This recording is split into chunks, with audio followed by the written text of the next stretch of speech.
Come here, kiddo. Sit next to Grandpa. It's raining outside, just like the night it happened.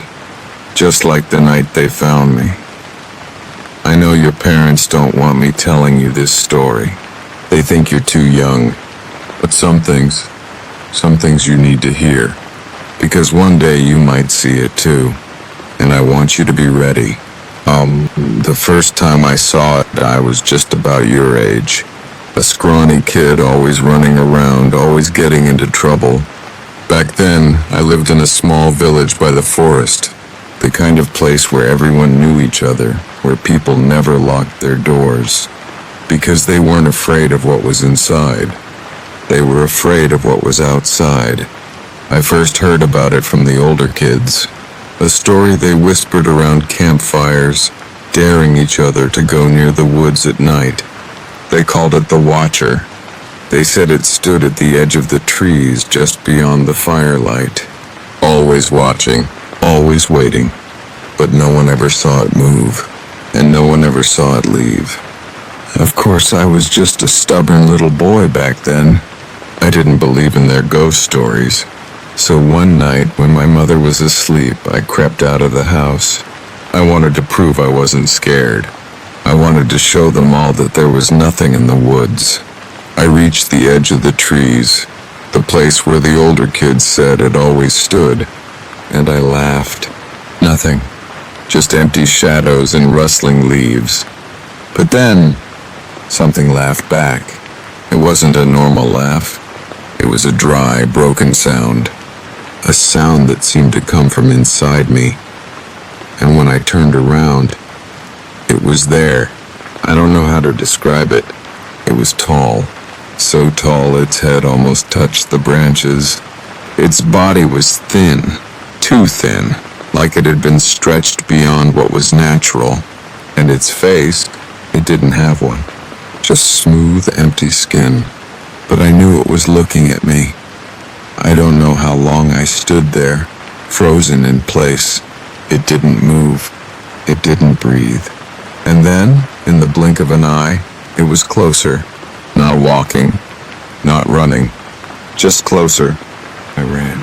I ran faster than I ever had in my life. I could hear something behind me. Not footsteps, not breathing, just a presence. A feeling of something right behind me, reaching for me. By the time I made it home, my lungs were burning, my legs about to collapse. I slammed the door shut, locked every bolt, and I never told a soul. Not because I thought they wouldn't believe me, but because I thought saying it out loud would bring it back. Years passed. I grew up, moved away, got married, had kids, had grandkids. I told myself it was just my imagination, a trick of the light, a childhood nightmare that I had outgrown.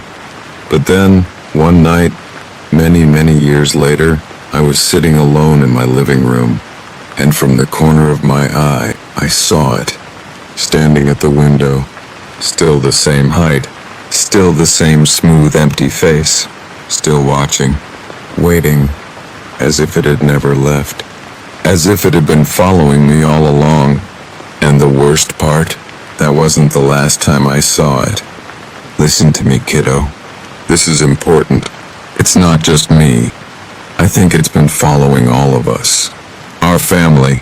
Your mother? She never talks about it. But when she was younger, I saw her staring out the window at night, eyes wide, lips trembling. And your father? He never goes outside when it rains, never looks too long into the dark. And now you're at the age I was when I first saw it. That's why I'm telling you this now. Because one day soon, you might look outside, and you might see it too. Just standing there, watching, waiting. You're quiet, kiddo. I can tell you're thinking. That's good. You should think, because there's something I haven't told you yet. Something I didn't realize until it was too late. You see, I spent my whole life thinking I was just seeing it. That it was always outside, watching, waiting. But last year, something changed. I was sitting in my chair just like this, staring at the rain. The house was quiet. Your grandma had already gone to bed. The lights were dim. And then, out of habit, I glanced at the window.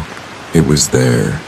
Same as always, same empty face, same tall, thin frame. But this time, it wasn't outside. It was standing inside the house, right behind my reflection. I didn't move. I didn't breathe. I couldn't. Because somehow I knew if I reacted, if I acknowledged it, it would take me. And then, it spoke. Not out loud, not with a voice, but inside my head. And do you know what it said? Not you. Not yet. I never told your grandma what I saw that night. Never told your mother. Because for the first time in my life, I realized something. I was never the one in danger. I was just the one who could see it. The one it was waiting for. And if it wasn't after me, then who was it waiting for? And that's when I knew. It wasn't watching me anymore. It was waiting for the next one. The next in line. Last night I woke up to the sound of rain. That's not unusual. I've always been a light sleeper. But something felt off. The house was too quiet. Even with the rain, there was a stillness in the air, like everything was holding its breath. And then, I heard it. A whisper. Not from outside. Not from my head. From inside the room.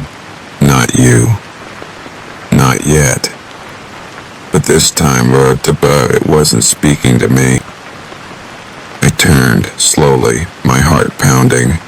And there, at the foot of my bed, I saw it. Not outside the window. Not in the reflection. Standing right there in my room. Looking past me. Looking at your photo on my nightstand. I couldn't move. Couldn't speak. Couldn't even breathe. And then it smiled. I don't know what it wants. I don't know how long it's been watching. But I do know one thing. The rain hasn't stopped since last night. And when I woke up this morning, something was different. Your picture, it was facing the other way. Like someone had picked it up. Like someone had touched it. Like something wanted me to see. Kiddo, have you noticed anything strange lately? But I'm just an old man telling stories, right? Nothing to be afraid of. Still, before you go to sleep tonight, make sure your window is locked. And if by any chance you hear the rain stop all of a sudden, don't move. Don't breathe. And whatever you do, don't turn around. Now go on. It's late. It's time for bed. Good night, kiddo.